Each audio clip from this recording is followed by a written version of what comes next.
In the history of Grand Prix motorcycle racing, there are machines that win, machines that dominate, and then there is the Honda RC166, a bike so extreme, so technically fearless, that it helped force the rulebook to change around it.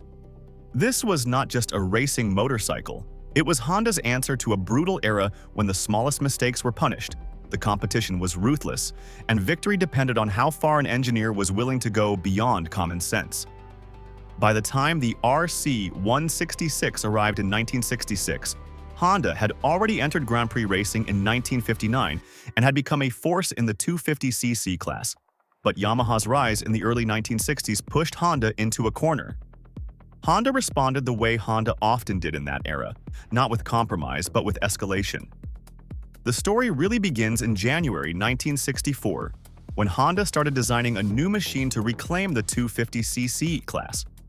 The task was given to 24-year-old engineer Shoichiro Irimajiri, and within months the project had already taken shape.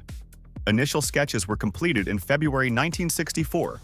A running engine was produced in June, and by September of that year, Honda was testing a secret 6-cylinder prototype at the nation's Grand Prix under the disguised name 3RC164.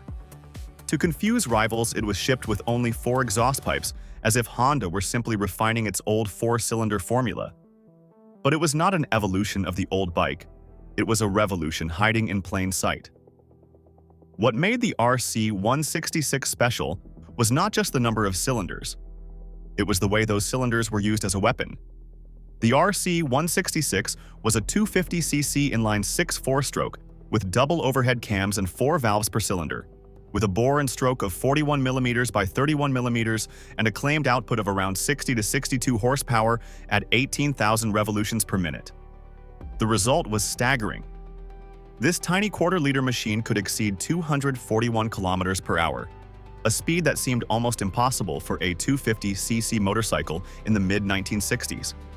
Every time the tachometer swept toward 18,000 RPM, the RC166 sounded less like a motorcycle and more like a Formula One car shrunk to motorcycle size. It used a 7-speed gearbox, weighed about 112 kilograms dry, and was built to live at revs that would terrify most engines, even decades later. The engine's power did not arrive politely. Contemporary reports describe a machine that really woke up only around 13,000 RPM and screamed all the way to 18,000 RPM. That meant the rider had to keep it in a razor-thin band, always chasing the peak, always living at the edge. In a class defined by displacement limits, Honda had created an engine that behaved like a mechanical gamble with an extremely well-calculated payoff. The engineering was the point.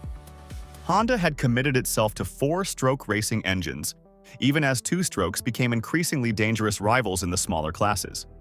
Since a 4-stroke produces fewer power strokes per crankshaft revolution than a 2-stroke, Honda's answer was to make the engine rev far higher. To do that, the company reduced reciprocating weight by splitting the displacement across 6 tiny cylinders and using an advanced 4-valve layout. The crankshaft was assembled from 13 separate components, and drive to the clutch was routed through a jack shaft between the middle cylinders to reduce vibration.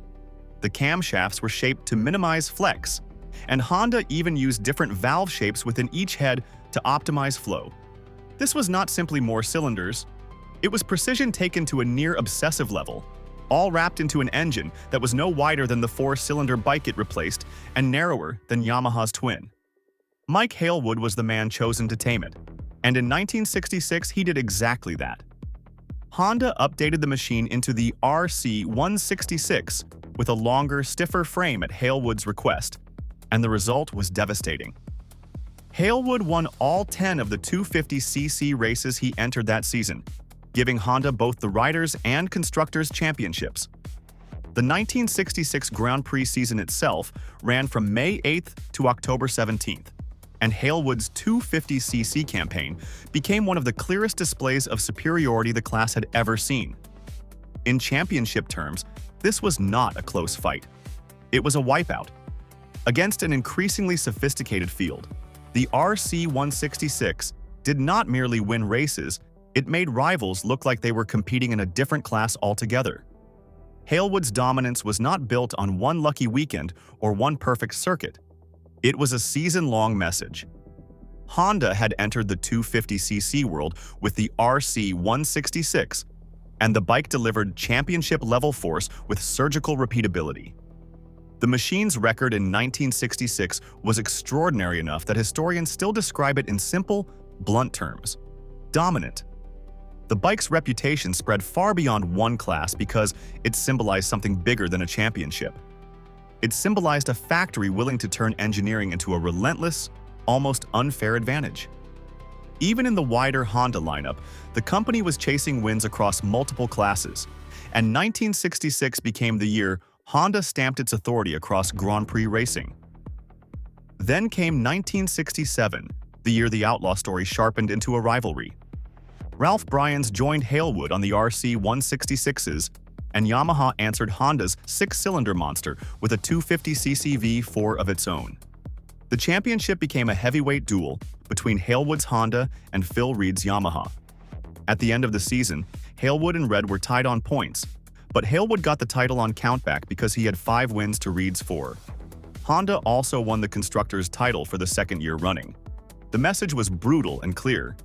Even when Honda's six-cylinder bike faced a purpose-built response from Yamaha, it still had enough firepower and enough championship intelligence to survive the attack. But the RC166 did not just threaten competitors. It threatened the logic of the class itself. As factories chased more power, they did it through more cylinders, higher revs, and more gears. That brought speed, but it also brought cost and complexity. By the end of the 1960s, the FIM moved to control that arms race. Yamaha's own official racing history explains that the governing body introduced a new regulation set to come into effect from 1970, limiting the 125cc class to single-cylinder engines, the 250cc class to twin cylinders, and transmissions to 6 speeds. Yamaha's archive says the announcement was driven by the rising number of cylinders and increasing power output, and that after the ruling Honda and Suzuki decided to leave the sport. Another historical summary of Grand Prix racing notes that 1967 was the final year of unrestricted cylinders and gears, and that Honda withdrew in protest. That was the end of the road for machines like the RC166, not because they had been beaten cleanly on the track, but because the rulebook had moved the goalposts under their feet. Once the FIM restricted the number of cylinders and gears, Honda's 6-cylinder, 7-speed formula could no longer keep developing in the same way. The outlaw had not been destroyed by a rival. It had been legislated out of the race. That is what makes the RC166 such a powerful story even today. It did not fade away as a failure. It was too successful, too specialized, too expensive, and too far ahead of the class it conquered.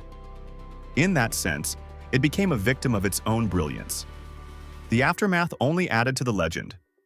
Honda is said to have considered further 6-cylinder development, and paddock rumors suggested that a new water-cooled machine might have followed in 1968 if Honda had not withdrawn from Grand Prix racing. The company later presented Hailwood with an RC166 in recognition of his 2 world titles on the model, which is a fitting gesture for a bike that had become part trophy, part myth, part warning to the rest of the paddock. The RC166's legacy also spread through Honda's racing family tree. It inspired the later RC174 in the 350cc class, a direct example of how Honda used the same philosophy of splitting displacement into tiny, high-revving cylinders to devastating effect. So when people say the Honda RC166 was banned, the truth is even more interesting. It was not banned because it was dirty, illegal, or unsporting in the criminal sense. It was effectively banned because it was too good for the era that created it. It exploited the rules so completely that the rules had to change.